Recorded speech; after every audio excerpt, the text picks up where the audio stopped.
Assalamualaikum warahmatullahi wabarakatuh. Waalaikumsalam warahmatullahi wabarakatuh. Alhamdulillahirabbil alamin.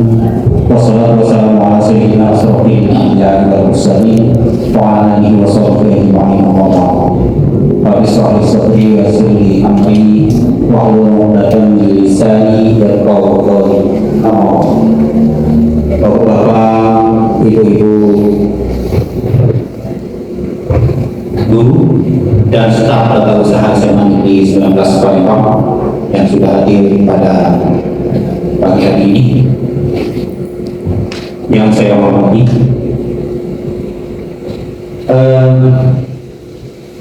Pertama, marilah kita semua bersyukur kehadirat Allah SWT di mana pada pagi yang cerah ini kita semua masih bisa berkumpul di aula SMA Negeri 19 ini dalam rangka sosialisasi dari calon guru penggerak, yaitu yang hormati Ibu Melinda SPD MPD, yang dalam hal ini akan mensosialisasikan budaya positif di sekolah.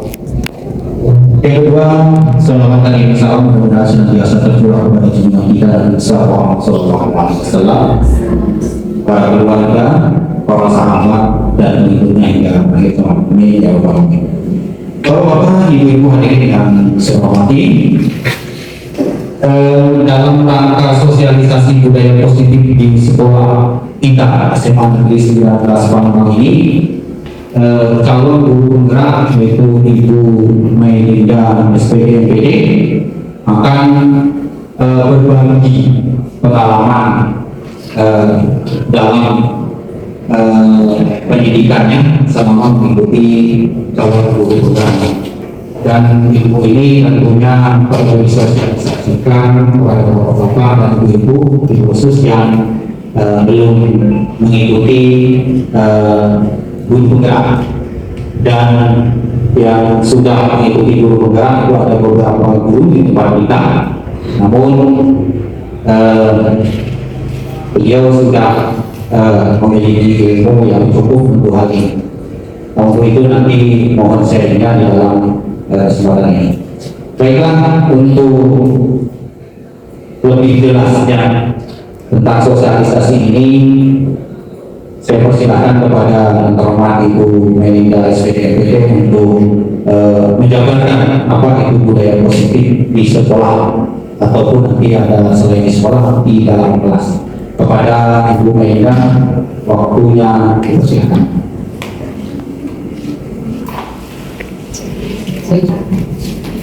Terima kasih Bapak Asuranto atas waktu dan kesempatan yang telah diberikan kepada saya. Assalamualaikum warahmatullahi wabarakatuh. Selamat pagi Bapak-bapak, Ibu hebat SMA Negeri 19 Palembang. Semangat pagi semua. Apa kabar pada pagi hari ini? Baik. Alhamdulillah kita semua berada dalam keadaan sehat walafiat dan masih diberi kesempatan oleh Allah, kita masih bisa berkumpul di ruangan ini untuk saling berkolaborasi dan saling sharing pengalaman kita mengenai budaya positif dan disiplin positif di sekolah kita. Pada kesempatan hari ini saya ingin menyampaikan apa yang sudah kami peroleh dari pendidikan calon guru penggerak angkatan 9, khususnya mengenai budaya positif di sekolah.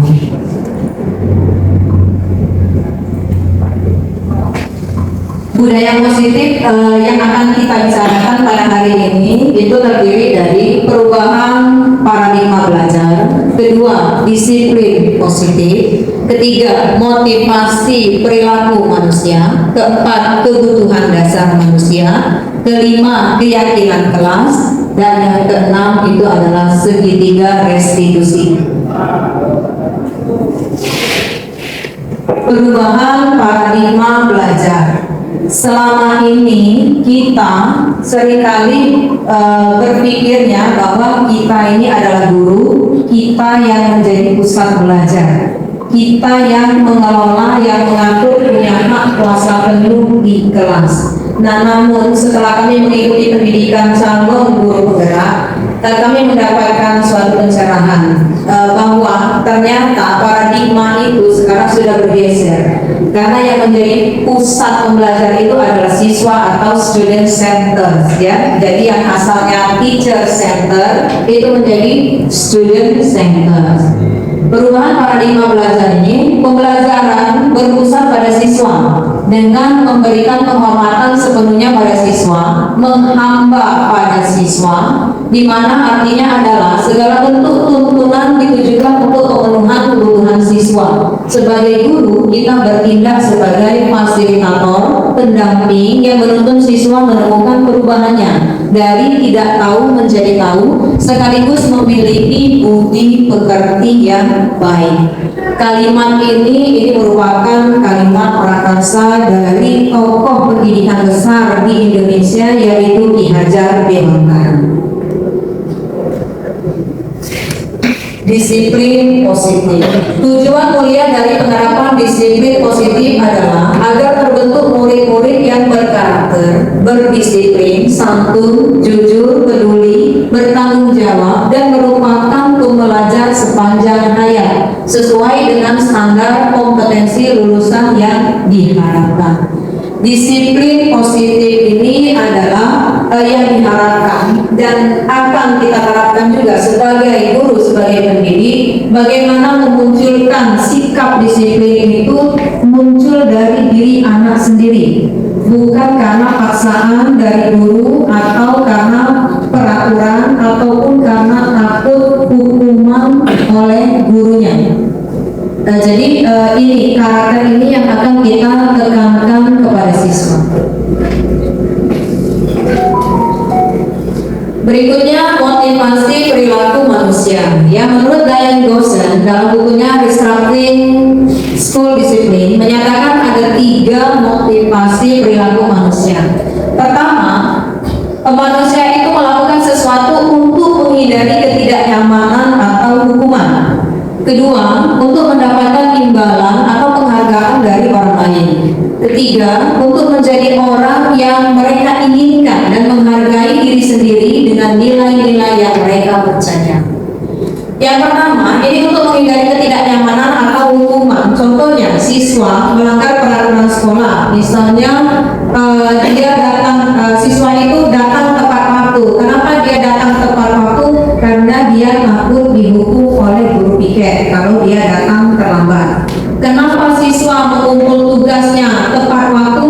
Karena dia takut kalau dia telat mengumpul tugas dia akan dihukum oleh guru entah dengan cara apa misalnya. Jadi motivasi itu berasal dari luar dirinya atau ekstrinsik. Dia melakukan itu karena takut untuk dihukum. Yang kedua, untuk mendapatkan imbalan atau penghargaan dari orang lain. Jadi siswa melakukan sesuatu itu karena mengharapkan penghargaan. Misalnya, dia mengerjakan tugas PR sungguh-sungguh untuk mendapatkan nilai yang terbaik. Itu yang diharapkannya. Atau misalnya gurunya menjanjikan, siapa di kelas ini yang nilainya paling bagus, nanti bapak atau ibu berikan hadiah. Maka si anak berlomba-lomba dengan motivasi itu mengerjakan tugas sebaik-baiknya karena ingin mendapatkan reward dari gurunya. Jadi ini masih motivasi yang berasal dari luar atau ekstrinsik. Yang ketiga, untuk menjadi orang yang mereka inginkan dan menghargai diri sendiri dengan nilai-nilai yang mereka percaya. Nah, yang ini siswa melakukan sesuatu itu atas kesadarannya sendiri. Kenapa siswa datang tepat waktu? Karena mereka menganggap diri mereka layak seperti itu, bahwa harga diri mereka memang seperti itu. Nilai-nilai yang mereka miliki sebagai seorang pelajar, bahwa mereka itu datang tepat waktu. Kenapa mereka mengumpulkan tugas tepat waktu? Karena mereka merasa itu sudah tanggung jawab dirinya yang diberikan oleh gurunya untuk mengumpulkan tugas tepat waktu. Jadi itu muncul dari diri dia sendiri karena dia menghargai dirinya dengan nilai-nilai keyakinan universal yang dia miliki, bahwa dia merasa dirinya disiplin, bertanggung jawab, bukan karena dorongan dari bukan karena motivasi ekstrinsik ya, bukan karena diiming-imingi suatu reward oleh orang lain, guru misalnya, tapi itu dari kesadaran dirinya sendiri.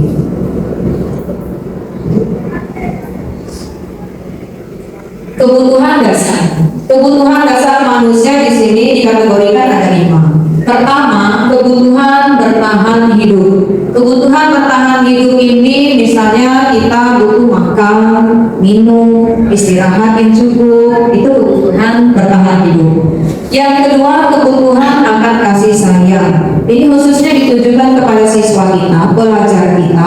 Jadi siswa itu butuh kasih sayang. Mereka butuh perhatian dari guru, dari teman, dari saudara, dari orang tua.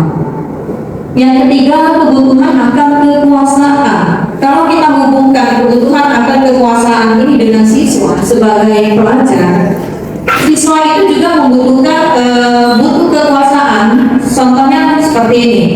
Di dalam kelas itu akan ada ketua kelas, ada perangkat kelas, ada ketua kelas, ada sekretaris, ada bendahara. Ada di dalam diri anak itu yang merasa aku kepingin menjadi ketua kelas. Jadi itu kebutuhan dia akan kekuasaan. Jadi bukan maknanya negatif, kebutuhan akan kekuasaan itu.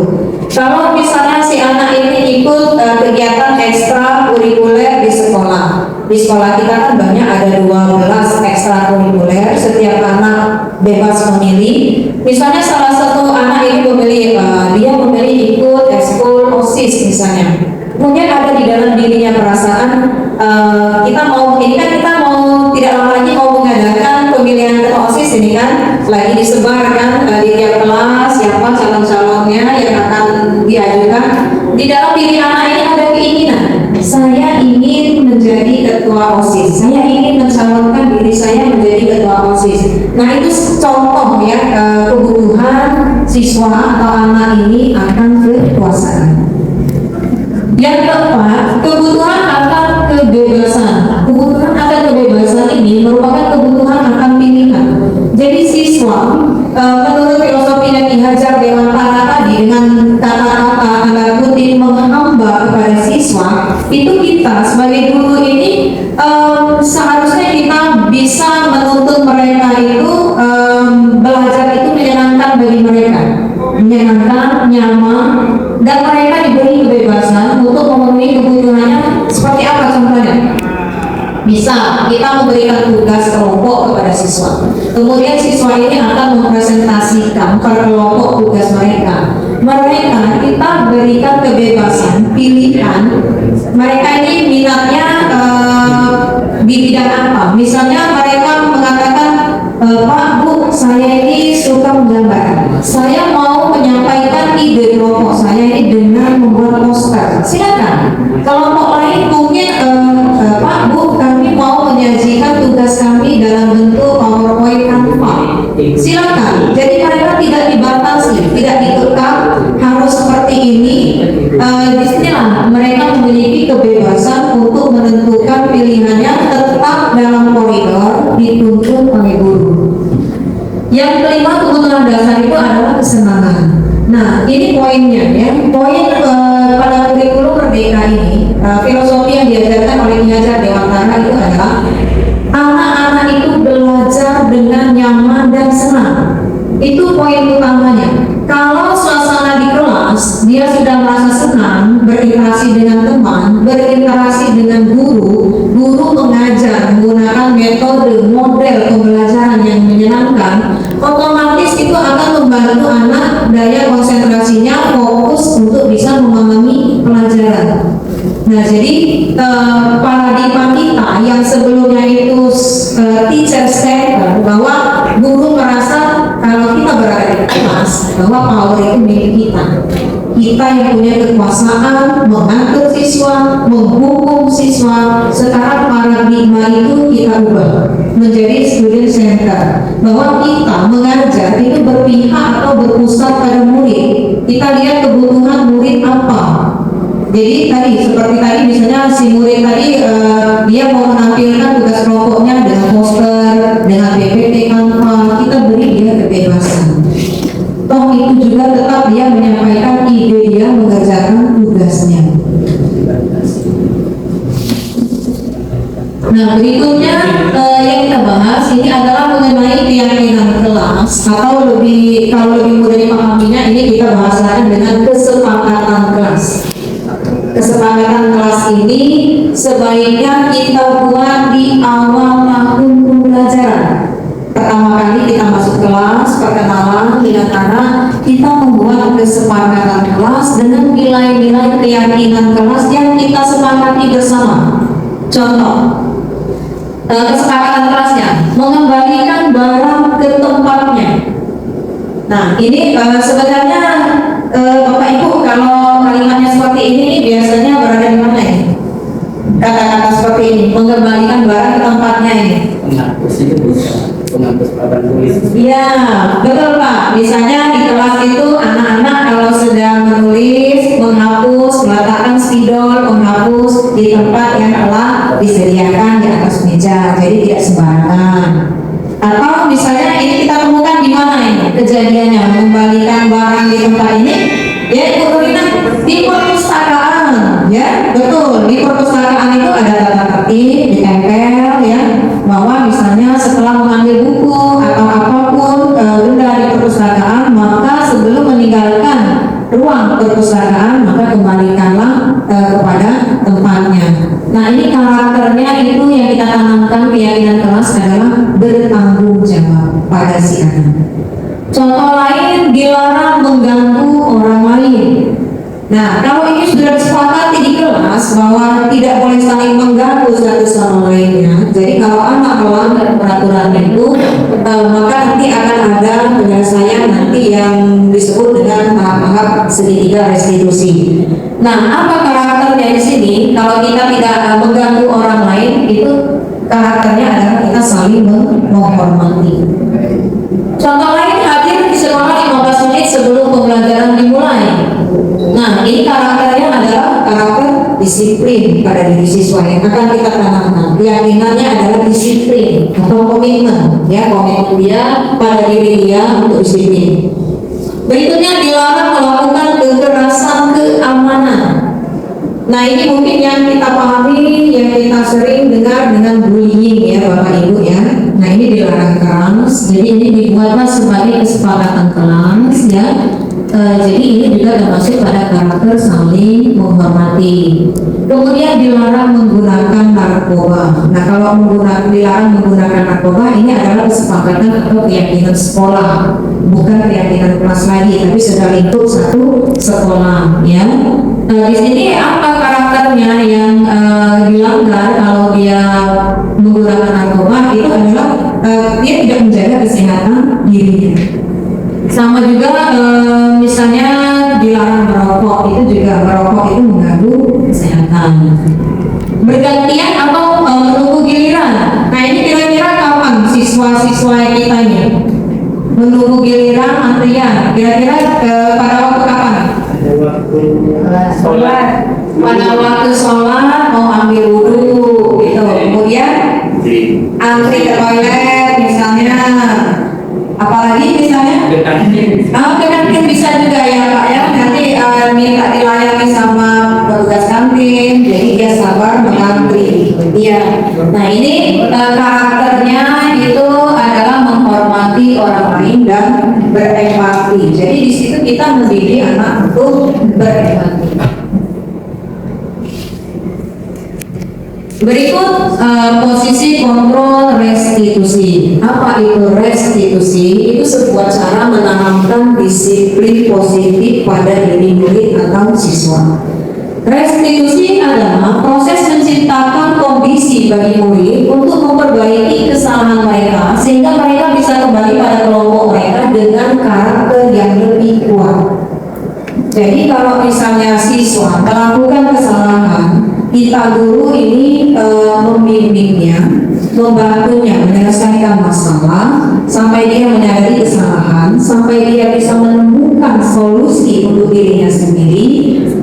Itu akan menguatkan karakter dirinya sehingga dia saat dia kembali pada kelompoknya, dalam hal ini di lingkungan kelasnya, dia sudah bisa diterima kembali oleh teman-temannya. Dia sudah bisa memperbaiki dirinya. Restitusi juga adalah proses kolaboratif yang mengajarkan murid untuk mencari solusi untuk masalah, membantu murid berpikir tentang orang seperti apa yang mereka inginkan dan bagaimana mereka harus memperlakukan orang lain. Nah, jadi ini yang akan kita coba mulai terapkan Bapak Ibu di sekolah kita, dan ini adalah tugas dan tanggung jawab kita sebagai seorang guru sekaligus juga sebagai seorang pendidik. Nah, jadi tadi restitusi tadi, kita sebagai guru itu ada 5 posisi kontrol kita dalam menyelesaikan masalah siswa.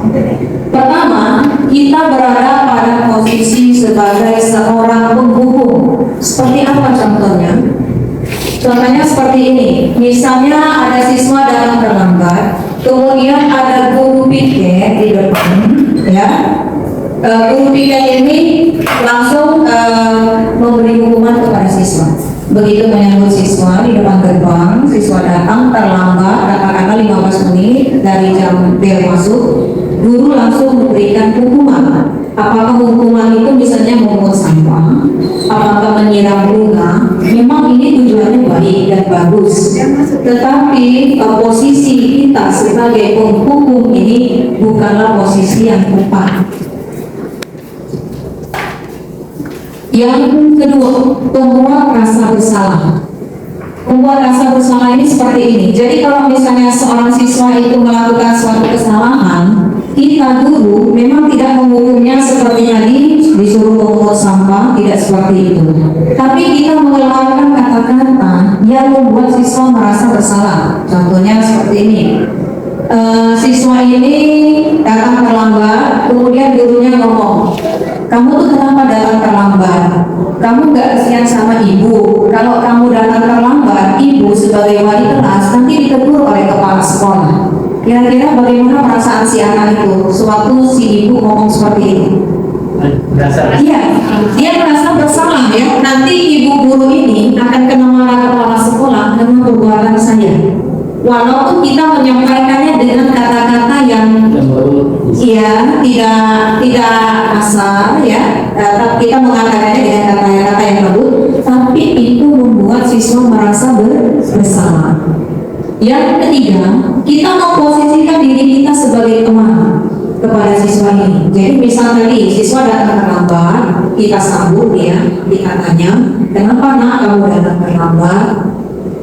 Ya Bu, tadi malam saya nunggu orang tua saya, jaga orang tua saya di rumah sakit sampai subuh baru pulang. Ini buru-buru Bu, mau ke sekolah, belum tidur ngantuk. Oh ya, Ibu mengerti perasaan kamu. Kalau Ibu berada di posisi kamu, mungkin Ibu juga seperti itu. Ya sudah, sekarang masuk kelas ya. Nah itu kita mau posisikan diri kita sebagai teman. Tapi pada posisi ini juga ada sisi atau dampak negatifnya. Apa dampak negatifnya? Kalau di lain waktu kita tidak memposisikan kita sebagai teman, si anak akan merasa kecewa. Dia akan merasa, oh ibu guru ini tidak menjadi teman saya lagi. Nah itu ya kekurangannya dari posisi yang ketiga. Posisi yang keempat, kita sebagai guru itu memposisikan diri kita sebagai pemantau.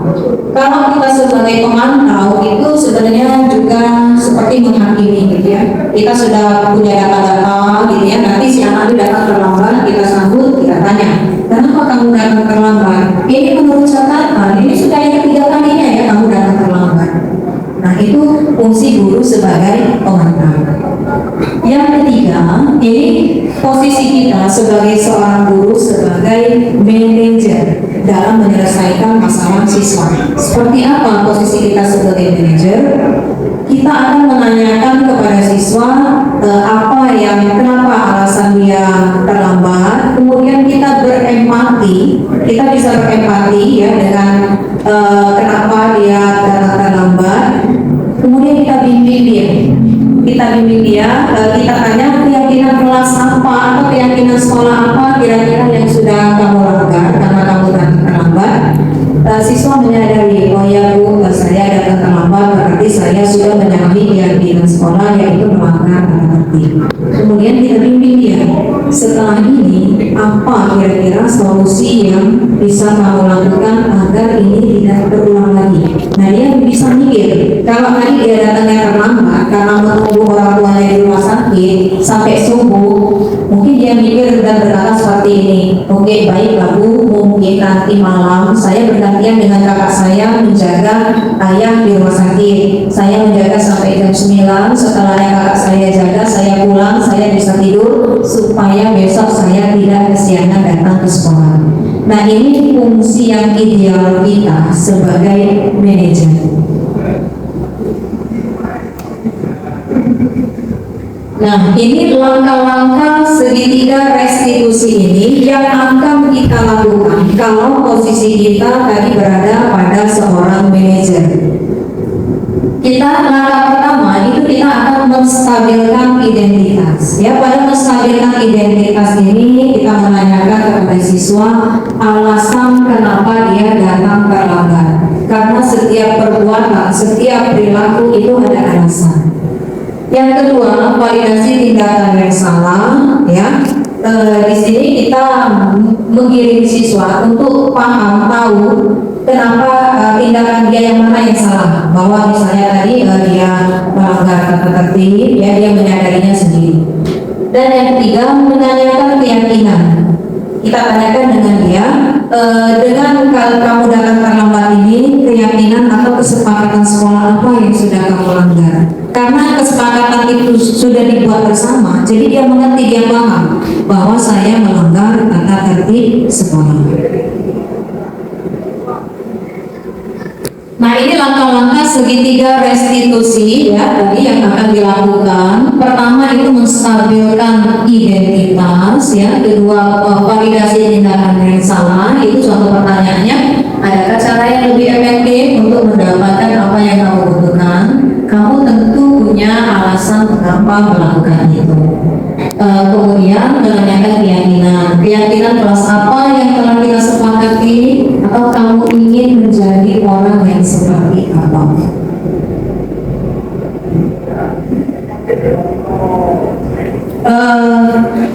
Ini uraian tentang budaya positif yang ada di sekolah kita dan juga disiplin positif yang sudah ada di sekolah kita.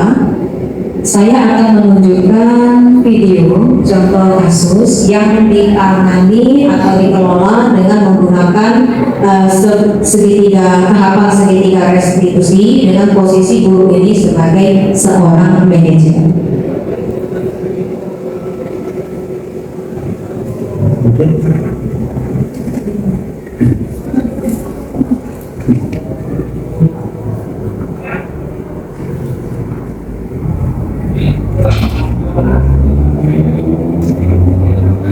Mari kita lihat bersama-sama ya Bapak Ibu.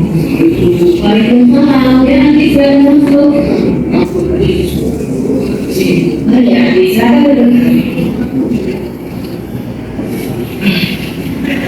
Pak Aldi ada di bawah itu hari ini. Untuk habis kami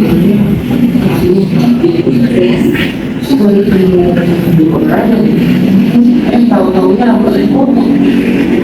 kali potong dulu makanan. Iya Bu, padahal tadi sudah mau potong sudah dikurangi, tapi sudah dikurangi sampai lagi akhirnya orang lain potong.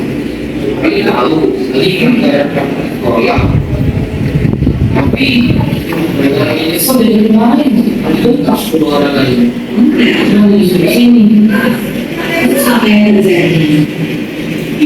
ya keluarganya mana Bu? Oke, baiklah Andi. Kalau ibu berada di posisi Andi, mungkin itu juga akan merasa kesal. Karena sebenarnya Aldi memang sudah punya niat untuk memotong rambut setelah sekolah ini. Artinya sudah ada kesadaran pada diri Andi untuk merapikan rambut sesuai aturan sekolah. Tetapi guru bersama guru olahraga dan rambut Andi dipotong oleh guru olahraga. Nah, kira-kira nilai keyakinan kelas apa yang dulu Aldi laksanakan dengan kejadian ini?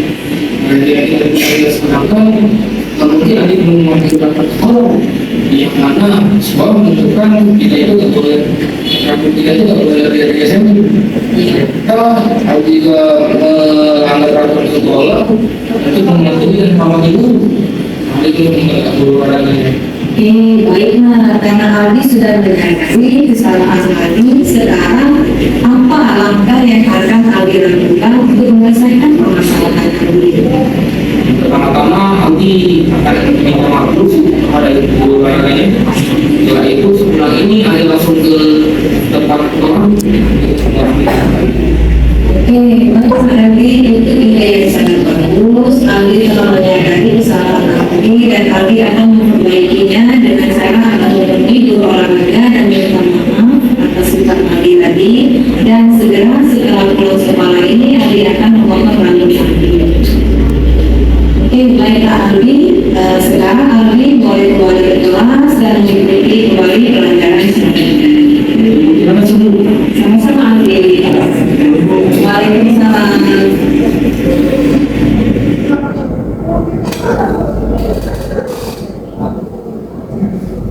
Itu Bapak Ibu contoh kasus pertama ya, itu kasusnya Aldi itu rambutnya panjang, dia belum sempat memotong rambut, tapi hari itu dia sudah berniat mau potong rambut, tapi dia keburu kepergok oleh guru olahraga, terus rambutnya ditongkak sama guru olahraga. Nah, dan Aldi diperlakukan seperti itu oleh guru olahraga, merasa tidak terima dan sempat mengeluarkan kata-kata yang kasar.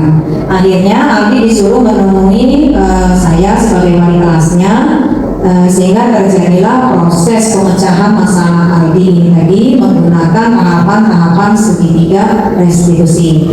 Berikut ada satu lagi contoh kasus, di sini kasus Carissa.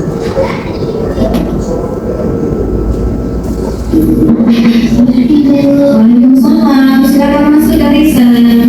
Ya, silakan duduk Carissa. Ada apa pagi-pagi dari bapak ibu? Jadi hari ini Carissa dan ini pertama jadi Carissa di perusahaan pendidikan. Karena sudah bikin sampah dan karena kita sudah udah ke sekolah, udah kepanasan, disuruh bikin sampah juga, kesel jadi Sampai terjadi. jadi Carissa nggak sengaja memberikan temennya dari weekendnya. Jadi Carissa disuruh Carissa, kalau ini berada pada posisi Carissa, mungkin ibu juga merasa kesal karena sudah lama dulu pasti disuruh juga membuat sampah. Nah, menurut Carissa, nilai-nilai keyakinan atau kesepakatan sekolah yang mana yang belum Carissa laksanakan? sadar bahwa tidak nggak waktu juga Carissa nggak juga Solusi apa menurut Carissa yang harus Carissa lakukan dengan masalah ini? mungkin Carissa nanti sudah pagi siap-siapnya dan nanti datang ke sekolahnya tepat waktu dan juga juga Nah, setelah ini apa yang akan Carissa lakukan? Carissa mungkin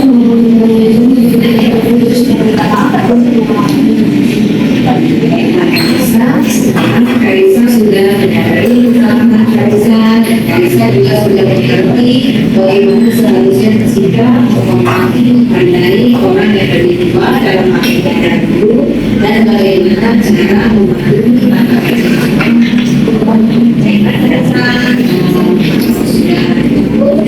Silakan Carissa masuk ke salah dan saya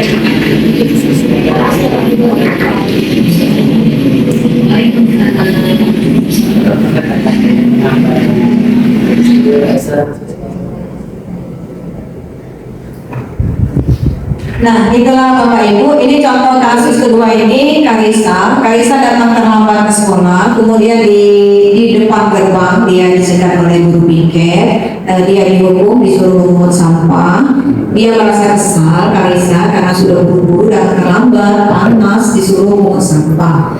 Sehingga dia sempat mengeluarkan kata-kata kasar itu, sehingga dia disuruh menemui saya di ruangan saya oleh guru piket. Itu tadi contoh langkah-langkah penyelesaian permasalahan Carissa dengan menggunakan tahapan segitiga restitusi tadi. Nah, itu saja paparan dari saya Bapak Ibu mengenai penerapan budaya positif dan disiplin positif di sekolah kita. Sesi berikutnya mungkin kita kalau ada yang mau bertanya kita ada sesi tanya jawab atau mungkin yang lain mau sharing pengalaman Bapak Ibu di sekolah kita ataupun di kelas, mungkin bisa dibagikan di sini sebagai pengalaman baik yang akan kita ambil pelajaran satu sama lainnya.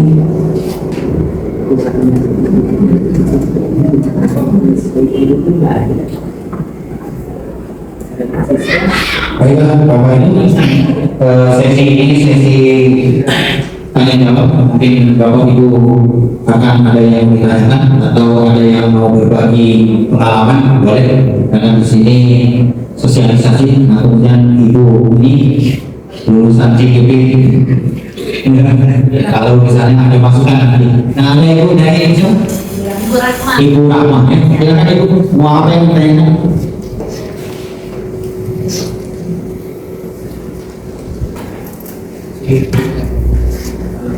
Baik, Assalamualaikum warahmatullahi wabarakatuh. Waalaikumsalam. Terima kasih atas pemaparan yang sudah disampaikan oleh Ibu Maida tadi. Ini sangat relate atau sangat berhubungan sekali dengan kehidupan kita sehari-hari sebagai seorang pengajar. Jadi saya sebagai seorang guru dan wali kelas dan contoh-contoh yang ditampilkan tadi itu benar-benar kami rasakan, terutama saya sebagai wali kelas. Yang ingin saya tanyakan berdasarkan contoh yang tadi, jadi kita itu sudah membuat kontrak kerja, kontrak awal gitu ya, Bu ya, sebagai guru dan siswa. Nah, saat ini saya juga sedang berusaha, Ibu. Ini posisinya saat ini sedang berusaha untuk mendisiplinkan rambut peserta didik yang panjang. Jadi sudah dibuat kontrak. Nanti berapa hari begitu ya ini 2 hari atau berapa 2 hari. Nah, setelah saya cek hari Senin ternyata belum dipotong rambutnya. Nah, ini saya tanyakan adalah menurut Ibu kira-kira sanksi apa kira-kira atau pembinaan apa yang cocok untuk anak didik yang seperti tadi, kasus seperti tadi. Terima kasih. Baiklah, terima kasih. Demikian tadi pertanyaan dari apa? Bahwasannya ada kontrak perjanjian tentang pemilikan rambut ya, yang dalam 2 hari sudah dipasangkan bersama halnya kita dari kesepakatan dalam kelas untuk dalam 2 hari ini rambut pendek. Nah, solusinya kalau seandainya tadi, pertanyaannya kalau seandainya tadi masih ada yang masih belum dipendekkan, bagaimana cara atau langkah yang harus dilakukan oleh seorang guru untuk membuat mereka memotong rambut, atau ada sanksi atau bagaimana? Silakan. Baiklah Ibu Rahma, pertanyaan yang sangat bagus. Itu memang permasalahan kita bersama, bukan Ibu Rahma saja, tapi kita semua sebagai guru, wali kelas menghadapi permasalahan ini, apalagi masalah mudah-mudahan. Sebelum saya jawab, mungkin ada rekan-rekan yang lain yang ingin berbagi pengalaman sehubungan dengan pertanyaan Ibu Rahma. Oke, Ibu Maria, ya silakan Ibu Maria.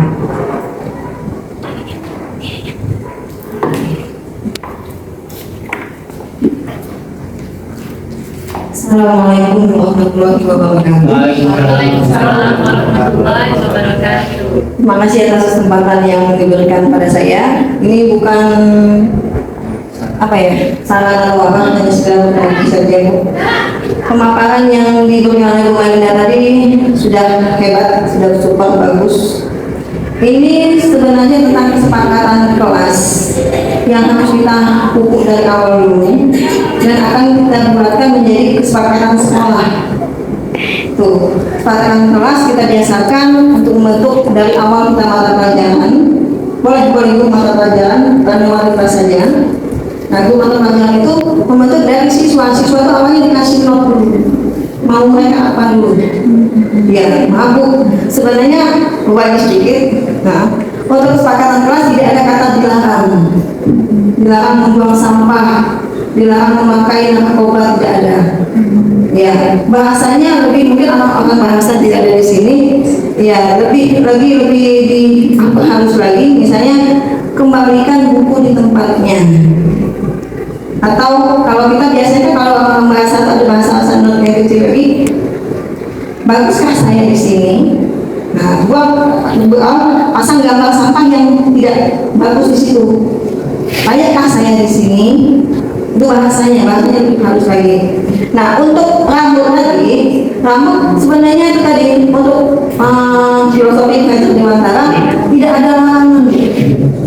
Tidak ada larangan untuk namanya disiplin 3 cm tadi tidak ada. Siswa itu hanya merapikan rambut saja. Ya, misalnya contohnya kalau mereka maunya style mereka itu, kita arahkan mereka untuk pakai minyak. Ya, makanya tidak ada pemaksaan untuk yang 1, 2, 1 atau 3, 2 itu tidak ada. Untuk itu kita untuk menyeragamkan kesepakatan itu sebenarnya kita harus adanya rapat, ya harus adanya penunjang dari Pak Edwin untuk kesepakatan untuk kesiswaan sebenarnya ada Pak Edwin. Ya. Nah, nanti kesepakatan Pak Edwin nanti akan bergerak dengan Bu Maida dan Pak Kanto yang saat ini sedang mengikuti tunggal angkatan ke-9 ini, angkatan ke-9 itu akan bergerak ke kepala sekolah. Kalau itu dipertegas lagi, waktu itu kami sudah pernah juga mengutarakan kepala sekolah, mungkin ada miskomunikasi. Ya, bahwa tidak adanya pemaksaan atau kedisiplinan untuk rambut. Itu saja pembagian dari saya. Assalamualaikum warahmatullahi wabarakatuh. Waalaikumsalam. Terima kasih Ibu Menteri atas masukannya. Bagaimana? Masih menambahkan? Ya, sebentar. Terima kasih untuk Ibu Marina yang sudah memberikan tanggapan, masukan yang sangat lebar, yang sangat super bagi kita semua. Ada tanggapan lagi dari Pak Edwin, silakan Pak Edwin. Ya, silakan. Assalamualaikum warahmatullahi wabarakatuh. Waalaikumsalam warahmatullahi wabarakatuh. Jadi menindaklanjuti pertanyaan dari Bu Rahma mengenai masalah rambut. Sebenarnya rambut itu sebelum anak itu masuk sekolah sudah tahu. Kenapa saya bilang sudah tahu? Sewaktu anak masuk sekolah itu dibagikan tata tertib sekolah yang sudah dilampirkan dari ditandatangani oleh kepala sekolah. Berarti itu berdasarkan keputusan bersama masalah rambut. Jadi waktu anak itu masuk ke sekolah, tata tertib sudah dibagikan untuk anak dan anak sudah membacanya. Tinggal lagi menindaklanjuti waktu anak itu sekolah. Makanya dalam pemotongan rambut itu tidak langsung dipotong, tapi mereka itu diingatkan terlebih dahulu. Waktu masuk pertama, anak dari situ rambut kamu ini panjang. Minggu depan dipotong, harus potong. Minggu depan pun belum dipotong kadang-kadang. Masih tetap diingatkan, tapi ada yang sudah potong. Yang belum potong diingatkan dulu sampai 3 kali, seumpamanya masih tidak apa boleh buat, dan memotongnya juga sebatasnya saja, tidak harus sampai habis sampai tokat, sebatasnya saja sesuai dengan ukuran perjanjian pada waktu masuk sekolah. Jadi itulah tata tertib masalah yang rambut yang ada di SMA Negeri 19 Palembang. Itu ya, itu saja. Oke, Assalamualaikum warahmatullahi wabarakatuh. Waalaikumsalam.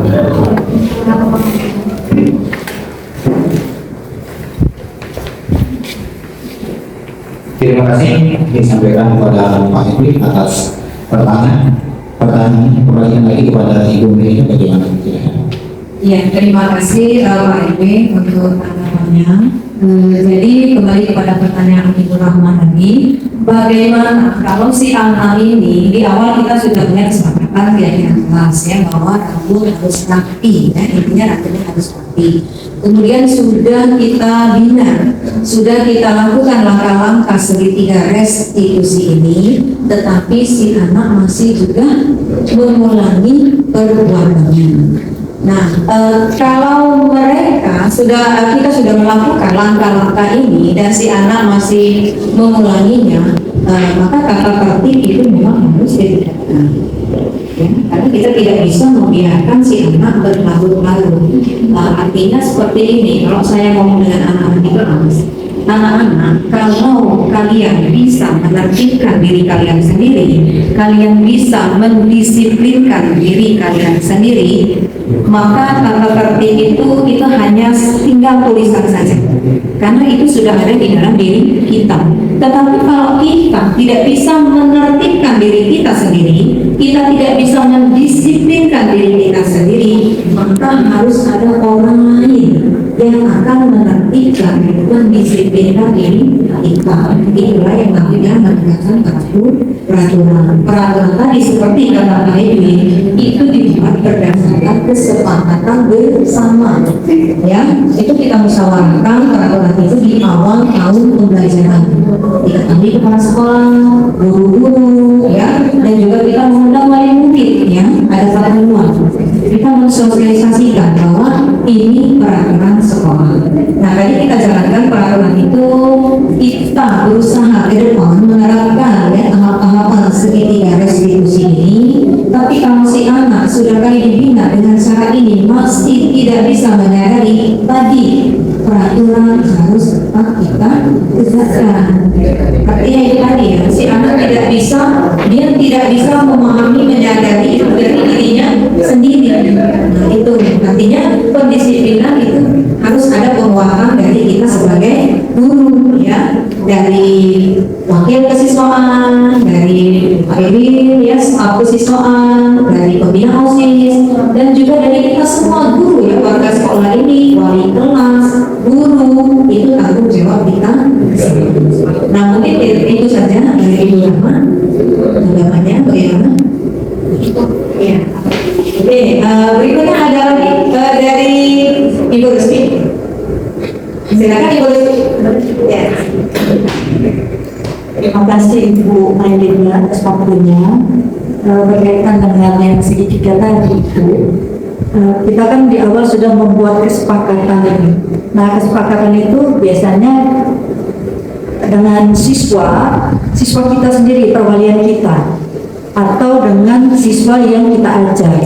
Contohnya misalnya kalau saya di awal membuat peraturan itu adalah kalau ibu sudah datang duluan, maka Anda yang datang belakangan setelah saya itu harus izin dulu masuk ke kelas. Itu di awal. Jadi kemudian yang kedua adalah kebersihan kelas. Jam Bu Rusmi masuk itu harus bersih kelasnya. Nah, yang ketiga mungkin kasusnya tadi kayak Bu Rahma misalnya, kerapihan, bukan rambut saja, maksudnya kerapihan pakaian. Saya sendiri itu kalau pelajaran saya, anak laki-laki boleh bajunya dikeluarkan, karena bagi saya itu di kelas 12 apalagi baju itu dari kelas 10. Jadi kalau sudah kelas 12 biasanya pakaiannya sudah ukurannya ya tidak sesuai lagi dengan ukuran mereka di kelas 12. Tapi Bu, yang jadi kendala itu adalah kadang-kadang anak saya melapor bahwa ada beberapa guru misalnya itu yang belum bisa menerima peraturan yang sudah kami buat. Gitu. Apakah bagaimana solusinya Bu? Maksudnya biar peraturan sudah kita buat itu apakah sudah harus disosialisasikan kepada guru-guru yang mengajar di kelas atau bagaimana ya Bu? Terima kasih. Baik Ibu Rusmi, terima kasih untuk pertanyaannya yang super sekali. Jadi Ibu Rusmi sudah membuat kesepakatan kelas ya di jam pelajaran Ibu bahwa siswa boleh mengeluarkan bajunya untuk laki-laki dengan alasan Ibu Rusmi ini mengajarnya kelas 12. Jadi anak-anak ini ada yang bajunya itu dari kelas 10 tidak berganti 3 tahun dipakai, badannya bertumbuh besar, bertambah tinggi, jadi bajunya memendek gitu ya. Kalau mau dimasukkan tidak rapi, sudah sering keluar-keluar. Jadi daripada seperti itu, Ibu Rusmi dan siswa menyepakati boleh bajunya dikeluarkan. Pertemuan Bu. Ya, karena pertemuan tadi. Nah, jadi begini Bu Rusmi. Jadi ini kesepakatan antara ibu dan siswa yang ibu ajar. Ya, ini bukan kesepakatan, bukan keyakinan sekolah, pun bukan kesepakatan kelas. Ya, karena kalau artinya ini hanya lingkup Ibu Rusmi di jam mengajar Ibu Rusmi saja. Silakan, tidak apa. Ibu punya kesepakatan apa di kelas yang Ibu ajar seperti itu, artinya itu berlaku untuk di jam pelajaran Ibu. Ibu tidak bisa memaksakan itu berlaku di jam pelajaran guru lain, karena guru lain juga punya pertimbangan lain, kesepakatan seperti apa yang mereka buat untuk demi nyamannya pembelajaran mereka.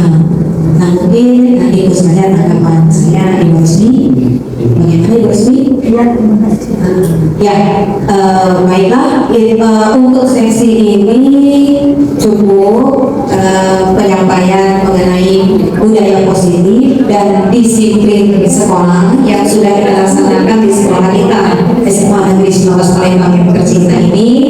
Kepada Bapak Ibu yang sudah hadir pada hari ini, saya ucapkan banyak terima kasih. Kita sudah banyak berbagi cerita pengalaman kita demi kemajuan sekolah kita.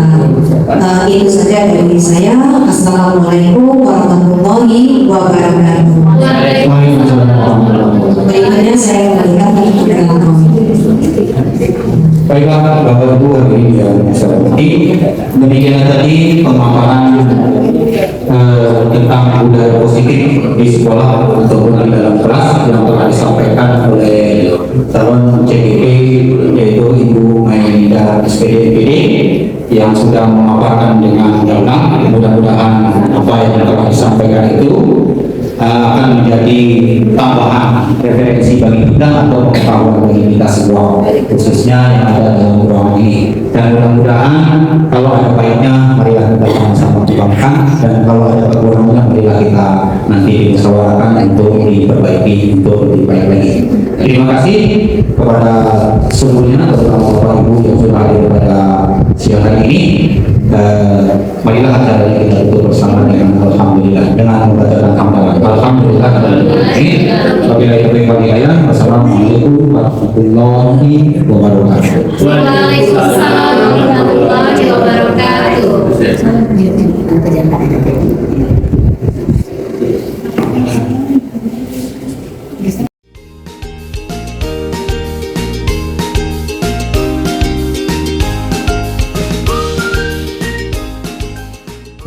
Assalamualaikum warahmatullahi wabarakatuh. Waalaikumsalam warahmatullahi wabarakatuh. Selamat pagi anak-anak semua. Pagi. Apa kabar kalian hari ini? Alhamdulillah luar biasa. Allahu Akbar. Alhamdulillah, senang sekali mendengar kalian semua dalam keadaan sehat. Apakah suasana hati kalian senang pagi ini? Senang. Alhamdulillah, semangat ya pagi ini. Oke, pagi ini Ibu akan menyampaikan tentang budaya positif di sekolah. Semoga apa yang akan Ibu sampaikan ini bermanfaat bagi kita semua dalam menerapkan budaya positif di sekolah.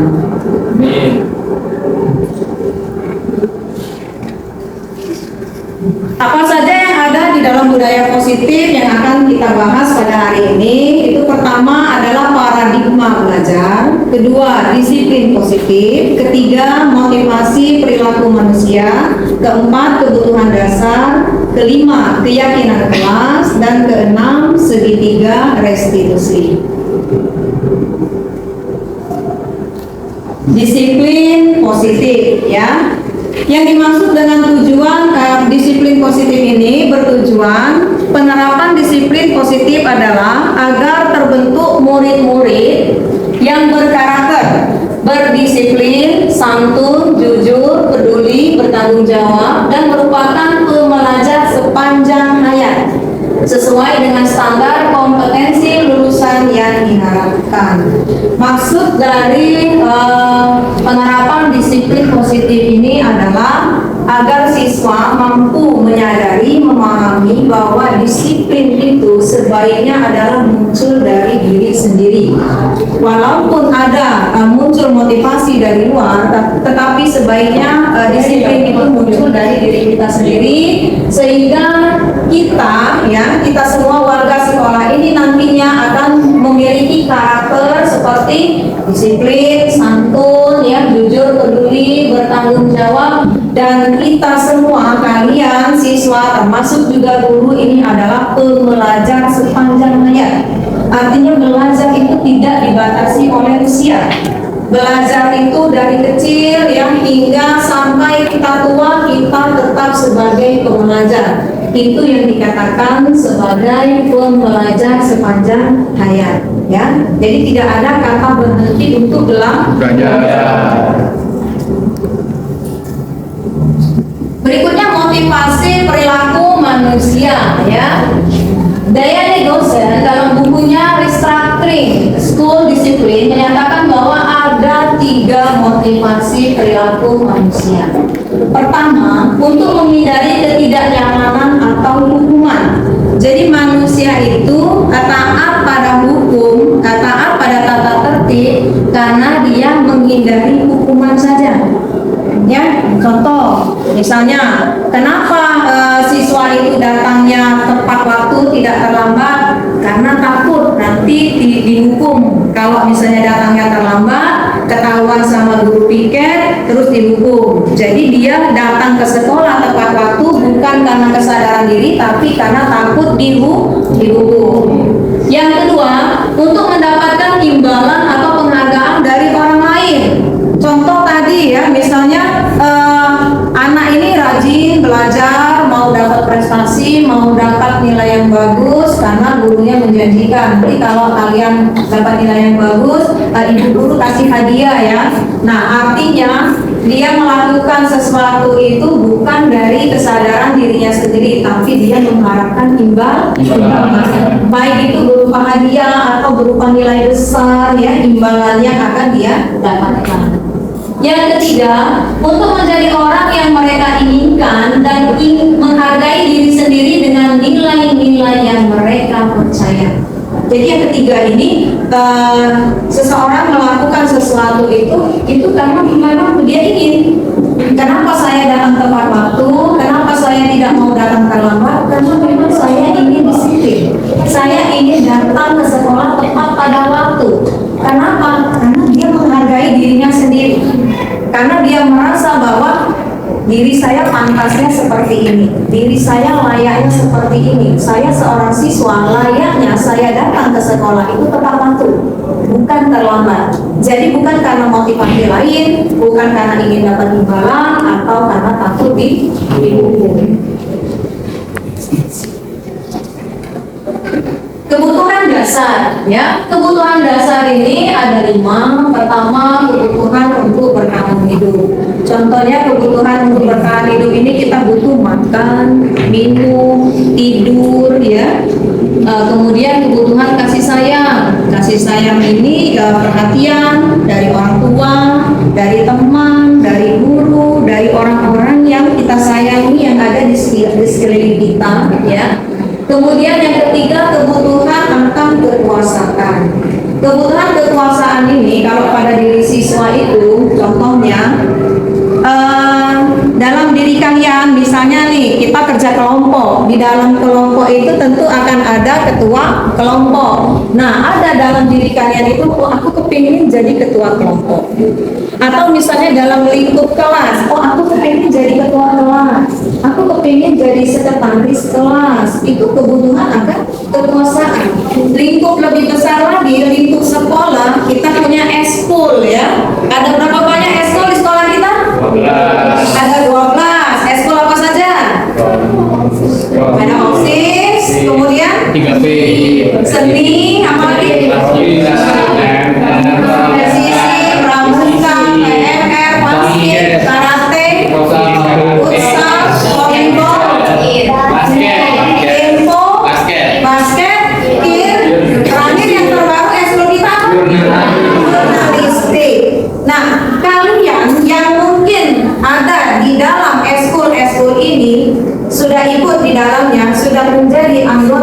dalam diri kalian mungkin ada keinginan, kalau saya ikut ekskul basket, aku kepingin jadi ketua ekskul basket. Atau kita berada pada posisi anggota OSIS, oh saya kepingin jadi ketua OSIS. Itu hal yang wajar, ya. Itu hal yang wajar, punya keinginan kekuasaan. Tinggal diarahkan saja caranya mencapainya dengan cara yang positif.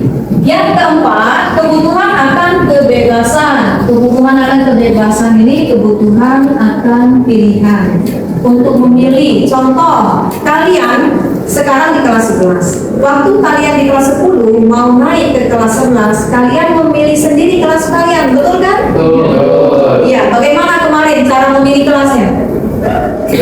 Mengisi Google Form. Apa yang kalian pilih? Mapel, ya, kalian suka, kalian minati, ya, yang kalian senangi, itu yang kalian pilih. Hingga sekarang di kelas 11 ini kalian berada di kelas ini.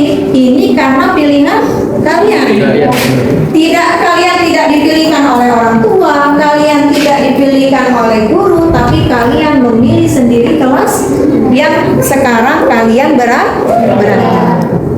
Yang kelima itu kesenangan. Kesenangan ini kalian sebagai siswa tentulah ingin belajar itu menyenangkan, benar tidak? Ingin suasana belajar ini menyenangkan, betul? Kira-kira bagaimana cara menciptakan suasana belajar yang menyenangkan? Kalau dari siswa, bagaimana cara menciptakan suasana belajar yang menyenangkan? Mencari suasana belajar. Cara mengajar menggunakan metode siswa. Oke, guru mengajar menggunakan metode atau model pembelajaran yang menyenangkan bagi siswa. Apalagi Guru lebih terbuka dengan guru lebih terbuka, betul ya, bagus sekali. Apalagi selain itu? Memberikan penghargaan kepada siswa ketika ia mendapatkan prestasi.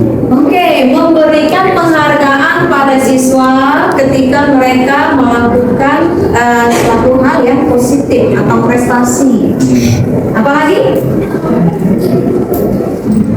Yang bisa membuat bagi kalian suasana belajar itu menyenangkan.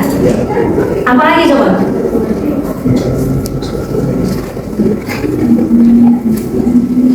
Kalian sendiri sebagai siswa kira-kira apa yang dilakukan? Bagaimana suasana kelas kalian supaya menyenangkan?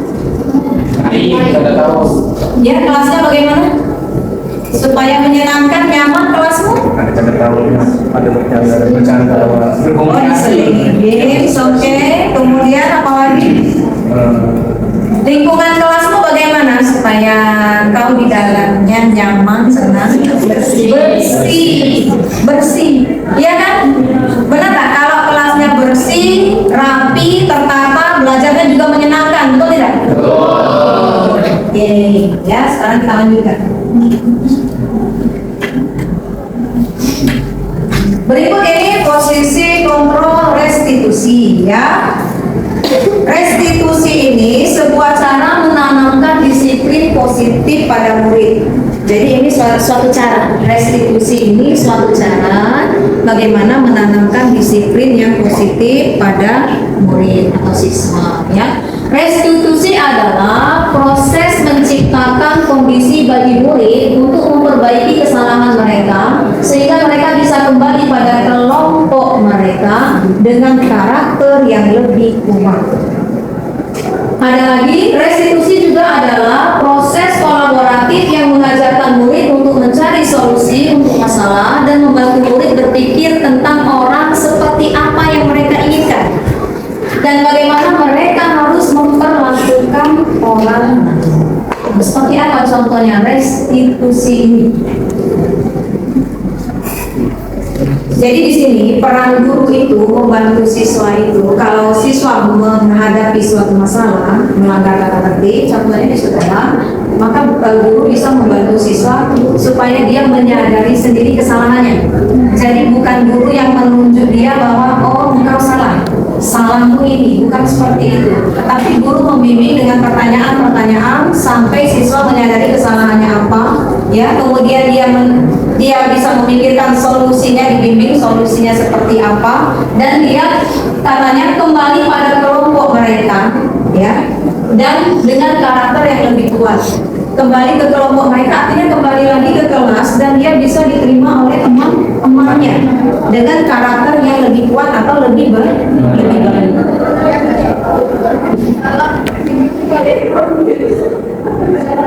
Nah, berikut ada 5 posisi kontrol restitusi, ya. Pertama, ini guru berperan sebagai penghukum. Contoh tadi misalnya ada siswa datang terlambat, datang ke sekolah, kepergok sama guru piket, kemudian sama guru piket langsung dihukum. Apakah misalnya disuruh mungut sampah, apakah disuruh apa? Jalan jongkok, ya, apa? Atau yang lain apa? Menyiram bunga. Oh, menyiram bunga, gitu ya. Memang itu hukuman yang seperti memungut sampah, menyiram bunga, itu memang suatu hukuman yang mendidik. Tapi itu posisi itu dikatakan bahwa guru itu sebagai penghukum karena dia tidak memberikan pilihan kepada siswa. Dia langsung menekankan, oh kamu terlambat, kamu pungut sampah dulu. Kamu terlambat, kamu menyiram bunga dulu. Ya, itu posisi guru sebagai penghukum. Yang kedua, posisi guru sebagai pembuat rasa bersalah. Nah, contohnya, siapa yang bisa memberikan contoh pembuat rasa bersalah? Mungkin pengalaman kalian?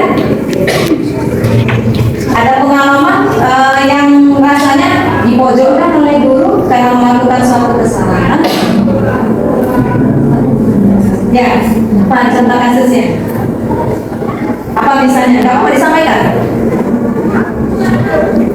Apakah kejadian yang terlambat, lupa membuat PR, telat mengumpul tugas, apa di antara itu yang pernah terjadi?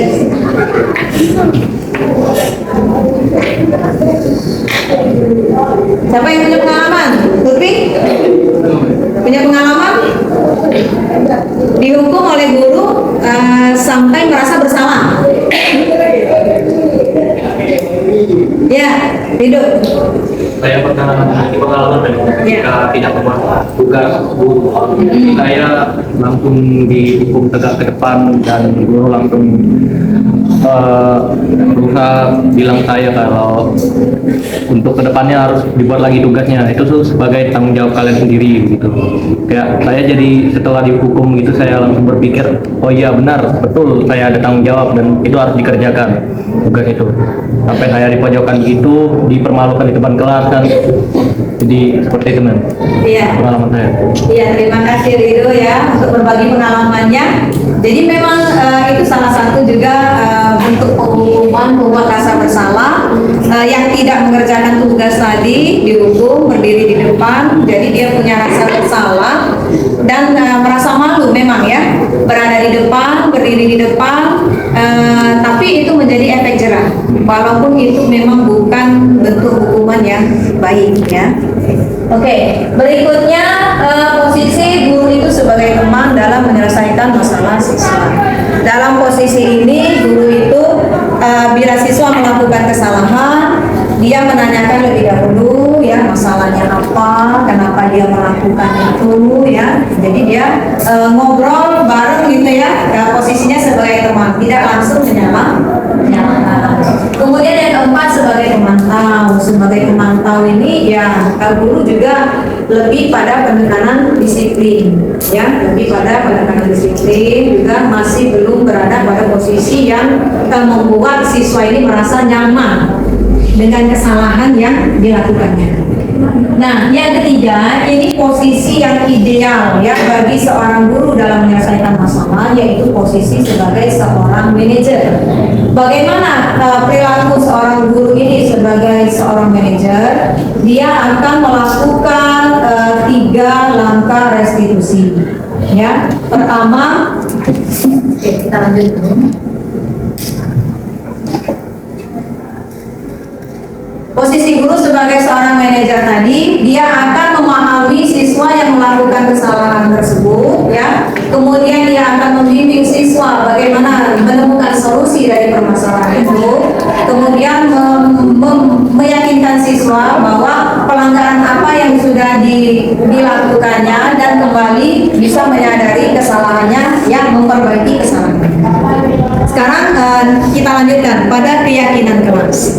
Nah, keyakinan kelas ini adalah kesepakatan yang disepakati oleh warga kelas, atau kalau dia disebut sebagai keyakinan sekolah, itu adalah kesepakatan yang disepakati oleh seluruh warga sekolah. Nah, salah satu contohnya apa? Mengembalikan barang pada tempatnya. Ini kira-kira dilakukan di mana ini? Kalau kita berada di mana nih? Di kelas, di mana? Di perpustakaan, ya.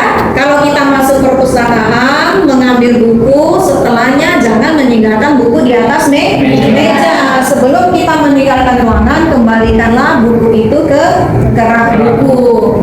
Maka di sini apa yang kita lakukan itu posisi kita adalah bertanggung jawab. Karakter yang kita miliki adalah bertanggung jawab.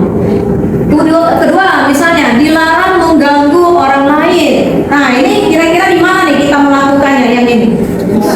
Di kelas, ya, tidak mengganggu teman. Karakter apa yang ada di sana? Yaitu saling menghormati. Hadir di sekolah 15 menit sebelum pembelajaran dimulai.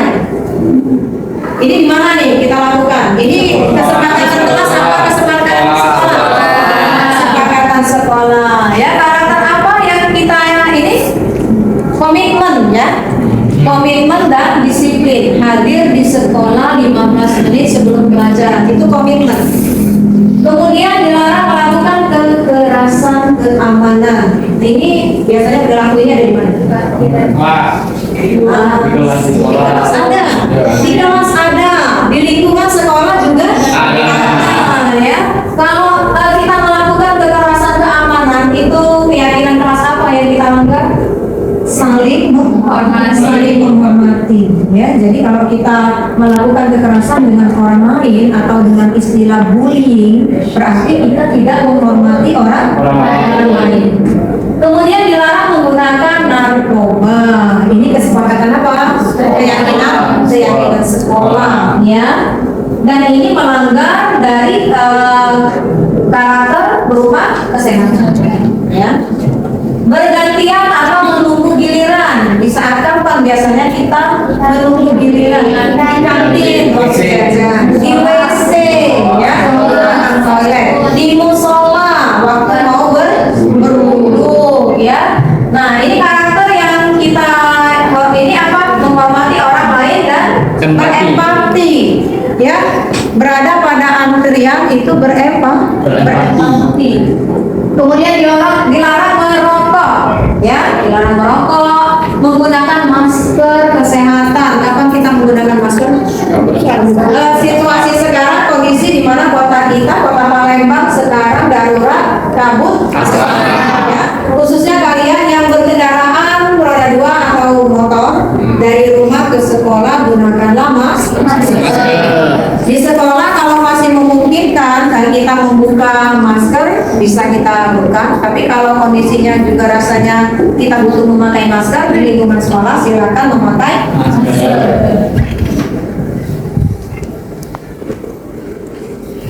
Nah, berikut ini adalah langkah-langkah segitiga restitusi, ya. Segitiga restitusi ini tadi langkah-langkah seorang guru dalam menyelesaikan masalah siswa, ya.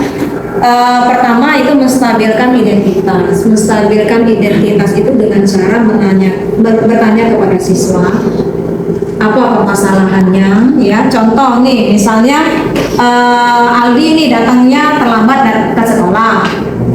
Aldi ditanya dulu, Aldi kenapa datangnya terlambat ke sekolah? Ternyata Aldi malam harinya menjaga orang tuanya yang sedang dirawat di rumah sakit sampai subuh baru pulang ke rumah, buru-buru persiapan mau ke sekolah, akhirnya datang terlambat ke sekolah. Nah, pada menstabilkan identitas, guru itu tidak langsung marah-marah, tidak langsung menyalahkan kamu tuh salah datang ke sekolah terlambat, tidak, tapi guru menanyakan kenapa kamu datang terlambat ke sekolah. Kemudian siswa memberikan alasannya terlambat datang ke sekolah apa, dan guru bisa berempati, ya, bisa berempati. Artinya kalau guru berada di posisi itu, maka mungkin dia juga akan kelelahan pulang kerja juga terlambat, ya. Kemudian validasi tindakan salah. Jadi guru mengarahkan bertanya, kira-kira kejadiannya dengan kejadian ini keyakinan kelas apa yang kamu langgar? Oh, terus siswa mikir, oh ya saya datangnya terlambat, saya melanggar tata tertib sekolah. Jadi dia menyadari dengan sendirinya kesalahannya. Kemudian menanyakan keyakinan. Guru menanyakan dari kejadian ini kira-kira keyakinan kelas atau kesepakatan kelas atau kesepakatan sekolah apa yang sudah kamu langgar. Nah akhirnya si anak bisa menyadari, oh ya Bu, saya sadar saya melanggar tata tertib sekolah dengan datang terlambat. Nah dari situ gurunya bertanya lagi, supaya ini tidak terulang, apa yang akan kamu lakukan?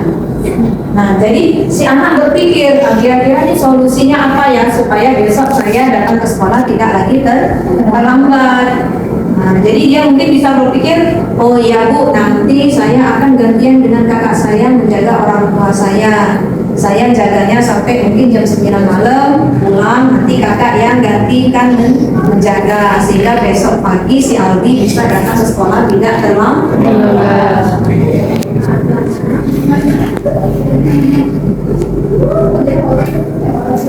Oke, itu tadi bahasan kita tentang budaya positif, ya.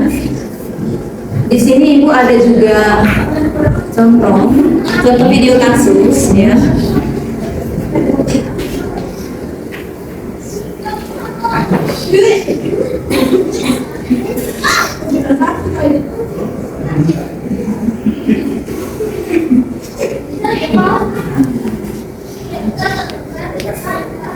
Di sini Ibu punya contoh,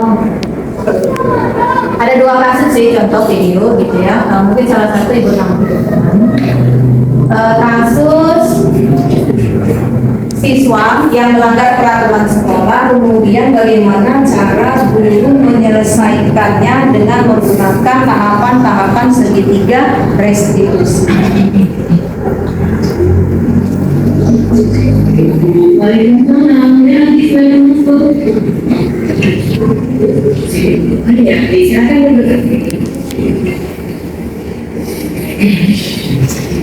Aldi ada di dalam Ibu hari ini.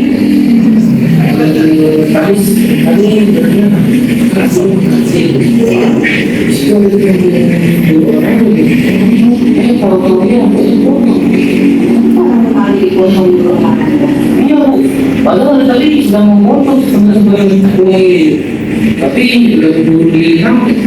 Tadi akhirnya balik potong. Tadi tahu, tadi melanggar sekolah. Tapi melanggar kali besar dari mana? Kali bentar sekolah lagi. Yang di sini. Itu apa yang terjadi? Ya, keluarganya mana? Oke, baik Pak Aldi. Kalau Ibu berada di posisi Aldi, mungkin Ibu juga akan merasa karena sebenarnya Aldi memang sudah punya niat untuk memahami situasi ini. Artinya sudah ada kesadaran pada diri Aldi untuk melakukan rambut sesuai yang tersedia. Tetapi Ibu bersama berolahraga dan rambut Aldi dipotong oleh guru olahraga. Kira-kira nilai keyakinan kelas apa yang dulu Aldi pasangan dengan kejadian ini? Dia bilang dilaksanakan, mungkin ada yang mengatur peraturan sekolah, yang mana sekolah menunjukkan kita itu tidak boleh, kita itu tidak boleh biasa. Kita ada juga melanggar peraturan sekolah, itu juga tidak mau itu, ada yang tidak boleh. Ini baiklah karena Aldi sudah menyadari Aldi sekarang apa langkah yang akan Aldi lakukan untuk menyelesaikan masalah. Karena tadi akan diminta maaf kepada ibu lain. Setelah itu setelah ini ada langsung ke tempat orang melakukan tadi. Oke, baik Pak Aldi, itu ide yang sangat bagus. Aldi telah menyadari kesalahan Aldi dan Aldi akan memperbaikinya dengan cara akan menemui guru olahraga dan meminta maaf atas sikap Aldi tadi. Dan segera setelah pulang sekolah ini Aldi akan baiklah Aldi, sekarang Aldi boleh kembali ke kelas dan mengikuti kembali pelajaran sama-sama Aldi. Waalaikumsalam. Itu tadi salah satu ya contoh model penerapan penyelesaian masalah menggunakan tahapan segitiga SIT. Ada satu contoh video lagi, mari kita saksikan. Nanti setelah ini kalian ibu berikan sesi untuk bertanya ataupun menanggapi ya atas video yang sudah kita saksikan. Silakan masuk Karisa. Ya, silakan dulu Karisa. Apa kalimatnya dari ruangan ibu? Jadi hari ini Karisa dan Pak Muhammad jadi Karisa dituju sama tiket. Tapi sudah sampah kan? Karisa berburu datang ke sekolah dan kepanasan bisa mengumpulkan sampah juga. Kesel jadinya ibu. Sampai terjadi. Jadi Karisa nggak sengaja memberikan gurunya guru tiketnya. Jadi Karisa suruh Kalau ibu berada pada posisi Karisa, mungkin ibu juga merasa kesal karena sudah ada amanah, guru, asli disuruh juga menyelesaikan. Nah, menurut Karisa, nilai-nilai keyakinan atau kesepakatan sekolah yang mana yang belum Karisa rasakan menurut saya? Karisa sadar karena waktu dulu Karisa nggak mau juga Mas, solusi apa menurut Karisa yang akan Karisa lakukan dengan permasalahan ini? mungkin Karisa nanti mencipta berarti siap-siapnya biar waktu datang ke sekolahnya tepat waktu Bu, dan juga dari waktu juga Setelah ini apa yang akan Karisa lakukan? Karisa mungkin mau ketemu dulu terus meminta maaf sama Karisa, sekarang Karisa sudah menyadari kesalahan Karisa. Karisa juga sudah mengerti bagaimana seharusnya bersikap, menghormati, menghargai orang yang lebih tua dalam hal ini adalah guru, dan bagaimana cara mematuhi kata-kata siswa. Baiklah Karisa, kalau sudah silakan Karisa masuk ke kelasnya dan belajar kembali.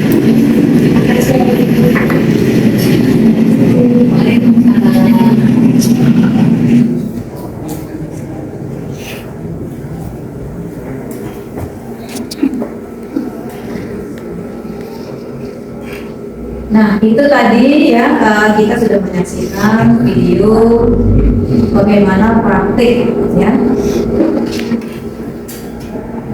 Bagaimana praktik budaya positif di sekolah, bagaimana cara penanganan disiplin positif di sekolah, bagaimana menumbuhkan kesadaran bahwa disiplin itu muncul dari diri sendiri, dari diri siswa, tanpa menyalahkan siswa, tanpa mengontrolkan siswa, tapi siswa menyadari bahwa oh ya saya salah saya apa yang harus saya lakukan, apa yang harus saya perbaiki sehingga saya tidak mengulangi lagi kesalahan itu. Nah, jadi diharapkan ke depannya semua warga sekolah ini memiliki kesadaran disiplin itu dari diri sendiri. Nah, sampai pada sesi ini Ibu memberikan kesempatan bagi kalian yang ingin bertanya. Ya Aldi, silakan Aldi. Kita kan tadi belajar tentang budaya positif di sekolah, Bu ya. Iya. Nah, kira-kira Bu, kalau misalnya kita menerapkan budaya positif kita ini di sekolah, kira-kira apa sih yang kita dapatkan atau keuntungan apa yang kita dapatkan kalau misalnya kita setelah menerapkan budaya positif di sekolah? Terima kasih. Baik Aldi, terima kasih atas pertanyaannya. Jadi inti dari pertanyaan Aldi itu apa manfaat apabila kita melaksanakan budaya positif di sekolah? Nah, kalian tadi sudah mendapatkan penjelasan, sudah melihat contoh 2 kasus video. Kira-kira ada yang mau menanggapi pertanyaan Aldi? Apa manfaat apabila kita telah melaksanakan budaya positif di sekolah? Karena Ibu rasa kalian yang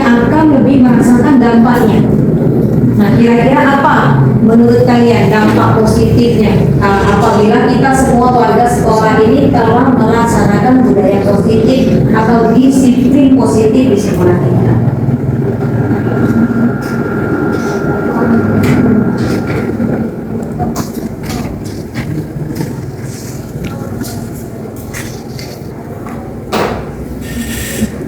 Siapa yang mau kasih pendapatnya?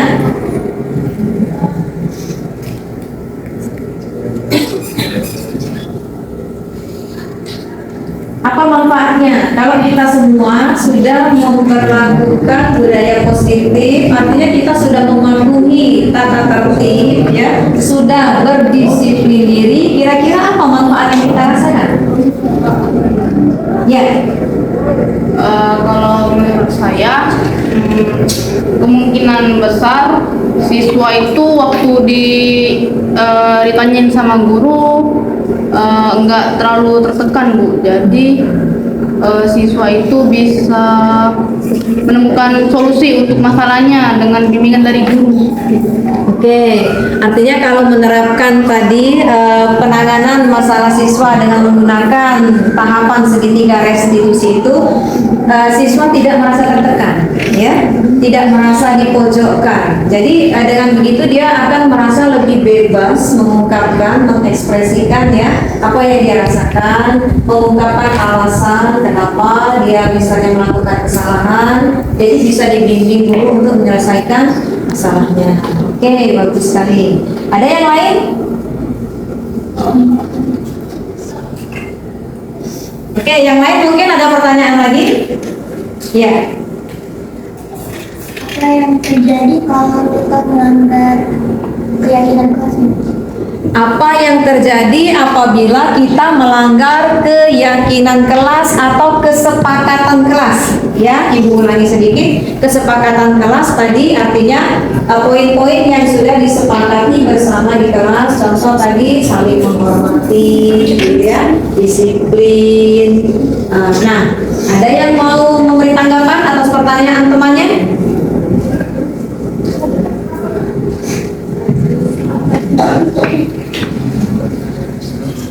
Ayo yang lain silakan.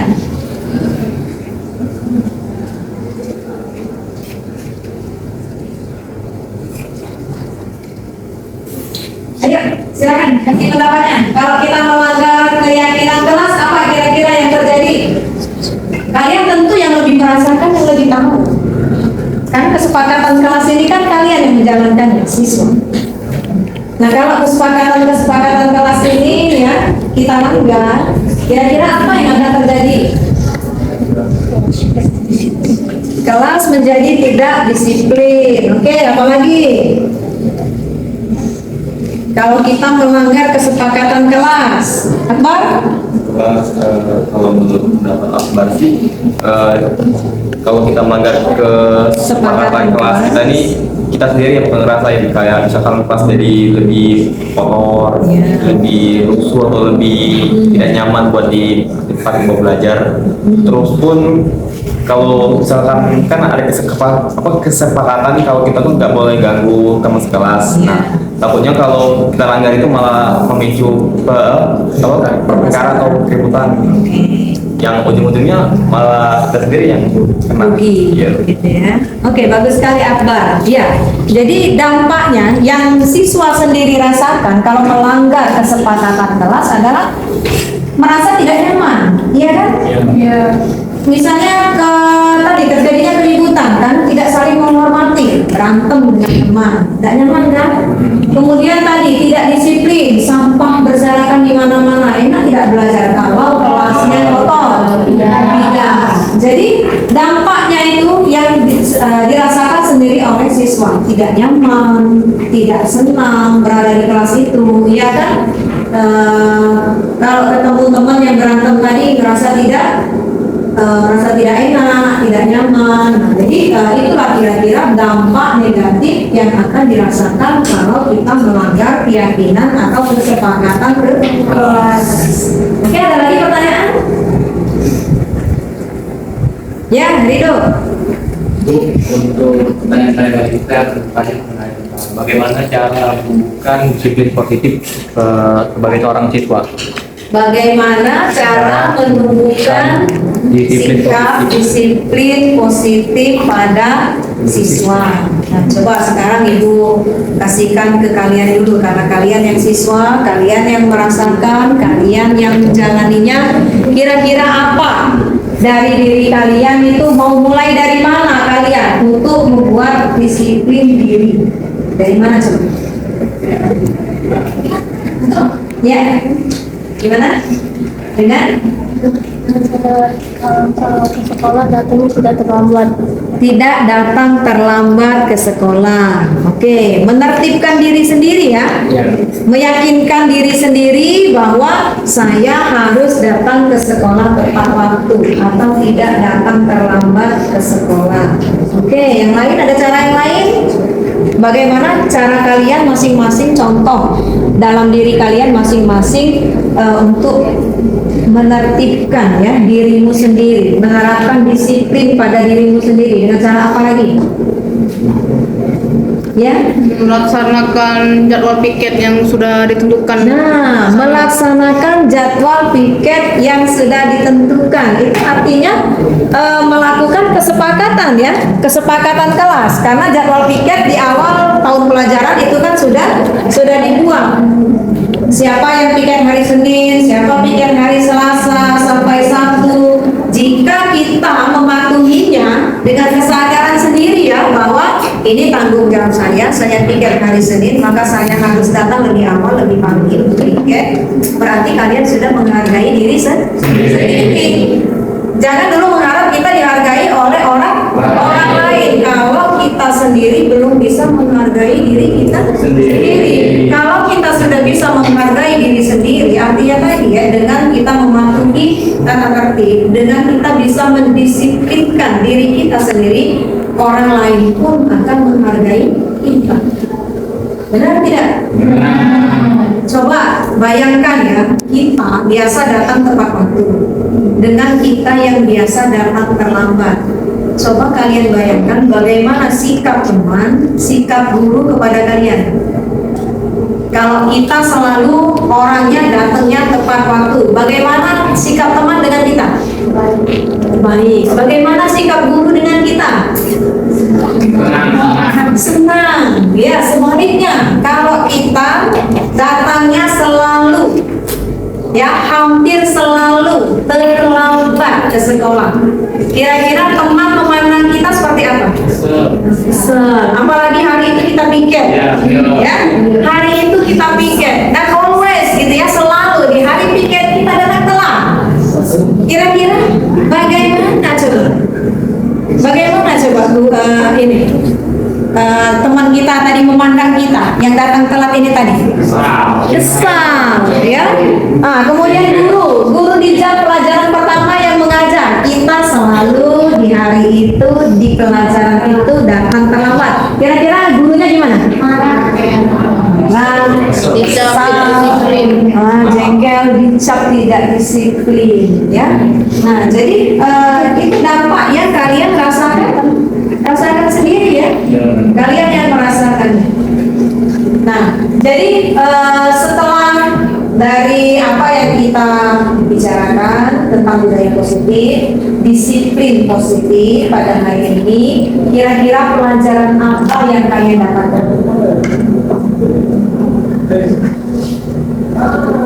Dari yang telah kita bahas hari ini, dari contoh video kasus ya, penanganan kasus masalah siswa yang tadi Ibu tampilkan, ada 2 contoh kasus. Pertama tadi kasus Aldi ya, Aldi itu tidak terima rambutnya dipotong oleh guru olahraga karena dia hari itu sudah berniat pulang sekolah mau memotong rambut, tapi keburu kemanggok guru olahraga, rambutnya dipotong. Aldi nggak terima, dia berkata yang agak kasar dengan guru olahraga, hingga dia disuruh menghadap ibu untuk menyelesaikan masalahnya. Contoh kasus kedua tadi, Kaisa datangnya terlambat ya, sudah datang terlambat, kesiangan, panas, di depan gerbang ketemu guru piket, disuruh guru mengut sampah. Karisanya kesal dan dia sempat mengeluarkan kata-kata yang kasar kepada guru itu. Sampai akhirnya masalahnya harus diselesaikan dengan kira-kira apa pelajaran yang kalian dapatkan pada hari ini? Siapa yang mau menyampaikan? Ya, tapi dari dulu. Oke, Saya yang dapat kita pelajari dari pembelajaran kali ini ialah untuk menjadi disiplin itu harus dimulai dari diri sendiri dan tidak dari orang lain, dari diri sendiri. Oke, bagus Rido ya. Budaya positif ya, disiplin diri itu sebaiknya dimulai dari diri sendiri atas kesadaran sendiri. Oke, Aldi boleh kasih tanggapan? Kalau menurut Aldi Bu, disiplin positif kali ini dia tuh dapat memahami kalau misalnya siswa membuat masalah itu tidak selalu harus guru yang menertibkan siswa tersebut, tapi siswa tersebut harus memahami dan menyadari masalah yang telah dia buat dan juga sekaligus harus memperbaiki masalah tersebut atau memperbaiki ketidakdisiplinan yang telah dia buat. Ya, bagus sekali Aldi. Jadi intinya bahwa siswa setelah melakukan suatu kesalahan, dia dibimbing guru bisa menyadari kesalahannya, bisa menyadari bukan karena diberitahu oleh guru atau orang lain, dan dia pun dibimbing bisa untuk menemukan solusi bagaimana penyelesaian masalahnya. Yang lain? Ada lagi yang lain? Apa pembelajaran yang didapatkan pada hari ini? Dari budaya positif dan disiplin positif yang sudah kita bicarakan hari ini?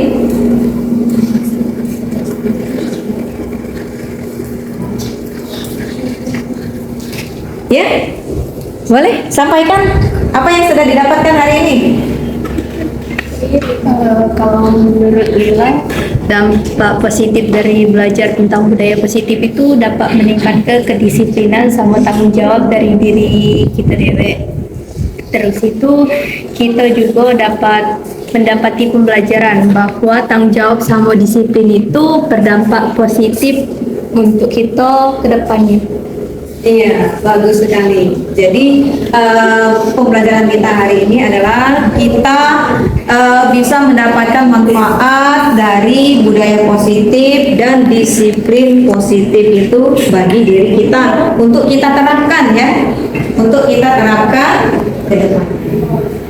Oke, sampai di sini adakah pertanyaan lain? Atau ada yang ingin memberikan tanggapan, masukan? Cukup? Oke, baiklah.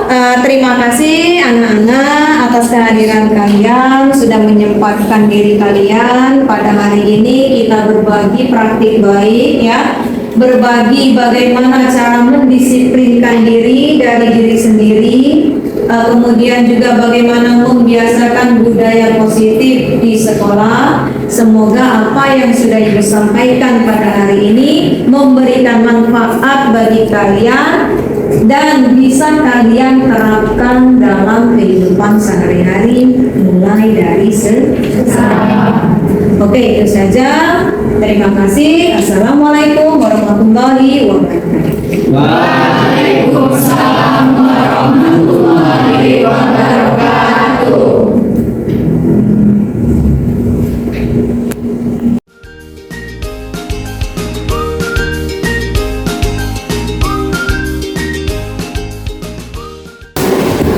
Assalamualaikum warahmatullahi wabarakatuh.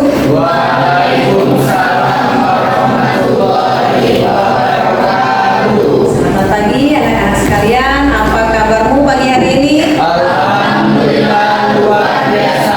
Allahu Akbar. Alhamdulillah, ini pagi hari ini kita berada dalam keadaan sehat walafiat dan bisa berkumpul di dalam ruangan kelas ini untuk membahas kesepakatan kelas kita, kelas 11-1.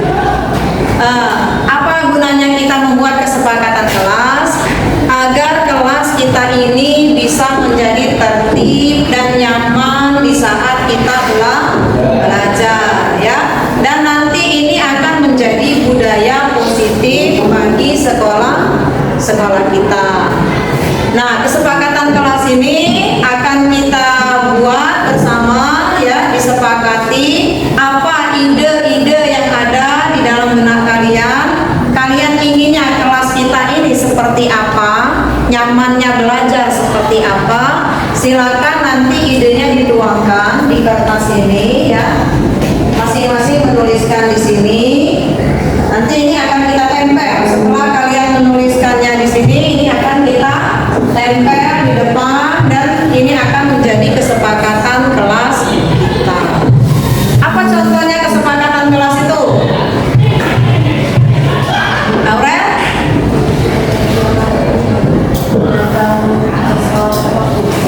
Masuk ke kelas tepat waktu.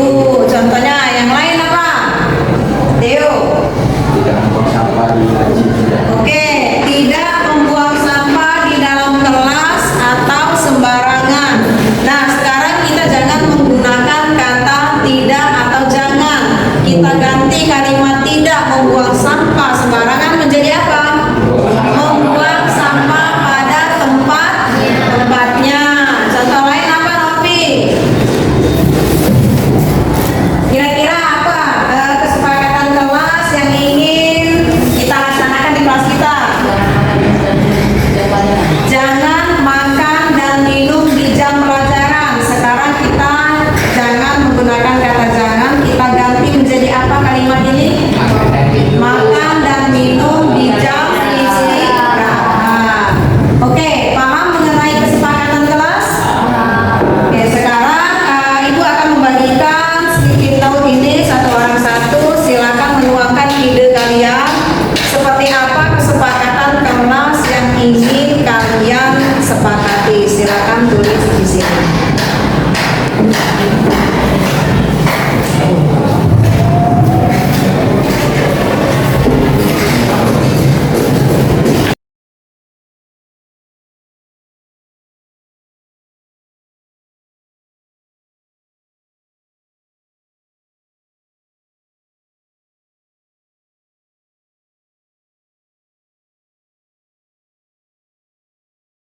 Menit ya untuk menuangkan ide kalian, kesepakatan kelas apa yang kalian inginkan untuk kelas kita. Silakan dituliskan.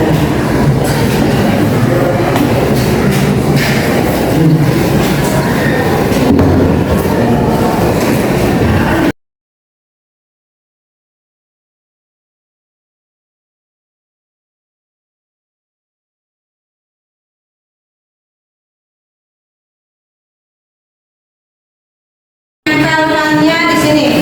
Silakan. Tempelkan di sini berurutan. Nanti setelahnya baru kita kelompokkan. Kalau ada ide yang sama dari kalian, nanti akan kita kelompokkan.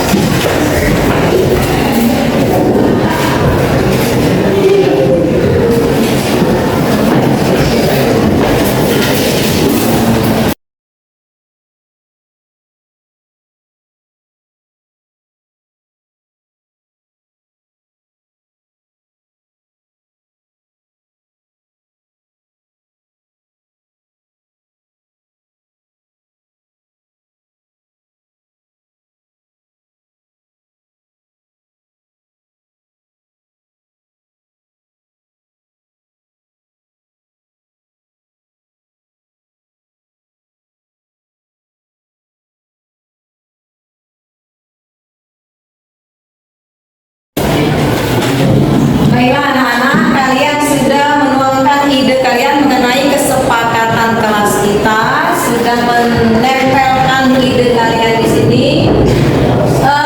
Di sini ada diantaranya berpakaian sesuai dengan tata tertib, ya.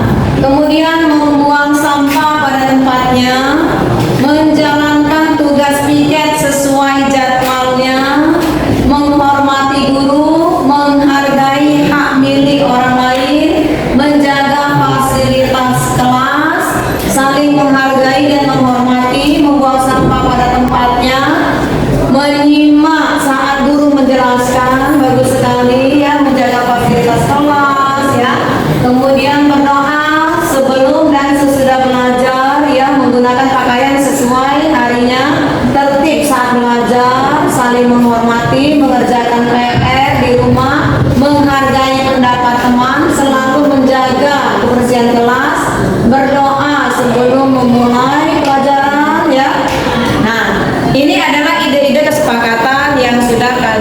perjuangkan dan ini menjadi kesepakatan kelas kita ya.